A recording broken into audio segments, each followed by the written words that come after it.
You're cancer-free. The biopsy looked like adenocarcinoma, but it wasn't. Harmless lesions on your lungs. You're fine. I don't get it. Cool. No, it's.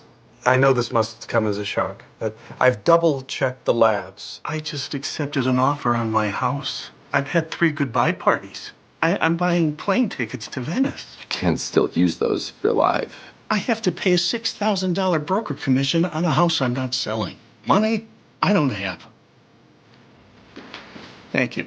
So nowadays we hear a lot about the cancer vaccines. When we know that one for babies or the newborns, we give the vaccine. Is it a cancer vaccine is recommended for adults for everybody or not? So that depends on which vaccine we are talking about. There are various vaccines that prevent cancer. For example, one is hepatitis B vaccine, which is a vaccine that prevents against hepatitis B viral infection of the liver. That is now a universal vaccine, as in it has to be given to each and every person. So it is incorporated in the newborn vaccine schedule because hepatitis B infection can be a life-threatening infection on its own. Moreover, somebody who's had hepatitis B infection is at a much higher risk of getting cancer of the liver.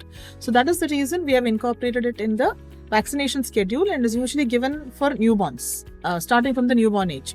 If somebody has not taken it as a newborn, also there are recommendations. The schedule is a little different, but there are recommendations to give that vaccine so that we prevent further infections. Apart from this, there is a vaccine to prevent cervical cancer, which is seen in women mostly.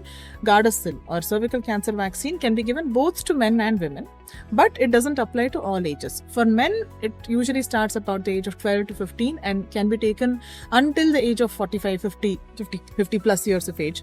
But for women, it works in a different way. Usually in the Western countries, it started around the age of 12, 13, and it usually works until the age of around 35 to 40 years of age. Beyond the age of 35, 38, 40, the vaccine doesn't really do an appropriate or optimal job of controlling cervical cancer. So a lot of factors depends on which vaccine we're talking about.